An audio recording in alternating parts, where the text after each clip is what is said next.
Doctor Faisal आज़ाद के बयानात के लिए डॉक्टर साहब के ऑफिशियल चैनल फैसल आज़ाद को सब्सक्राइब कीजिए। और एक और बड़ी अजीब बात आपको बताऊं, ये जो लोग खिलाफत बनु उमैया का नाम ले लेके गालियां देते हैं, तुम्हें क्या लगता है कि वो हजरत अली रजी अल्लाह तआला अन्हु की मुनाक़शत की वजह से या खुद उनसे मोहब्बत करते हैं इस वजह से गाली देते हैं?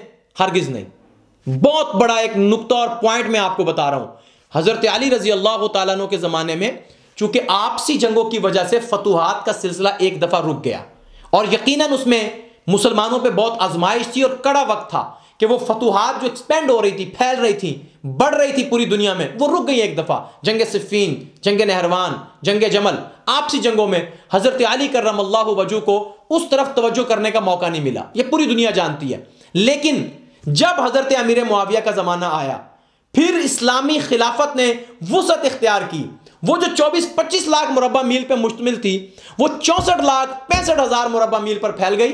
और वो जो सिर्फ खुश्की पर लड़ते थे, वो अब समंदरों के सीने चीरकर यूरोप में जा निकले, उंदरस में जा निकले, स्पेन में जा निकले और पूरी दुनिया के अंदर इस्लाम का परचम लहरा दिया है। तकलीफ तो लोगों को होनी है, क्योंकि असल मसला हजरत अली और हजरत अमीर मुआविया की लड़ाई का नहीं है।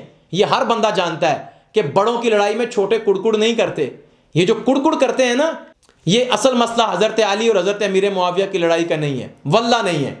ये ठीक है कि लोग दावेदार हैं हजरत अली से मोहब्बत के, इस वजह से कहते हैं कि हम हजरत अमीर मुआविया के साथ इस वजह से अपनी चश्मक रखते हैं। असल मसला ये है कि इस्लाम को जो वुसअत दी हजरत अमीर मुआविया ने, इस्लाम को जो फैलाया है, जो यूरोप के दरवाजों पर जाके इस्लाम के झंडे गाड़े हैं, ये तकलीफ जो है ये अंदर ही अंदर उनको खाती है। और फिर वो हज़रत अली रज़ी अल्लाह तआला अन्हु को सामने रख के हज़रत अमीर मुआविया की वो जो एक इज्तिहादी तौर पर आपसे एक ख़ता हुई है, जिसको उम्मत मुसलमान ने तस्लीम किया कि ये इज्तिहादी ख़ता थी, उसको एक बहुत बड़ा जुर्म बनाते हैं और नाउज़ बिल्लाह उनके ईमान में शक करते हैं, उनको गालियाँ देते हैं और बकवासात करते हैं उनके बारे में। असल में इस्लाम की वुसअत इनसे बर्दाश्त नहीं होती। सहाबा इकराम आपस में शीरो शकर थे, अहले बैत हों, सहाबा इकराम हो, ये सब रुहमाउ बैनहुम थे।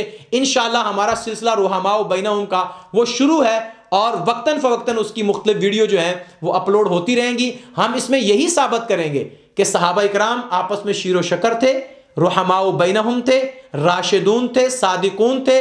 और अल्लाह ने जैसे फरमाया है कुरान के अंदर, तौरात और इंजील और ज़बूर में जिनकी मिसालें हैं वो यही हैं कि ये ऐसी जमात है, जब ये फैलती है तो दुश्मन को बुरा लगता है और इस्लाम वालों को और ख़ुद रसूलुल्लाह सल्लल्लाहु अलैहि वसल्लम को ये अच्छा लगता है। सहाबा इकराम दुश्मन के लिए, सहाबा इकराम काफरों के लिए, सहाबा इकराम मुनाफिकों के लिए एक बरक़े आसमानी है और मुसलमानों के लिए, मुहिब्बीन के लिए एक ठंडी हवा का झोंका है।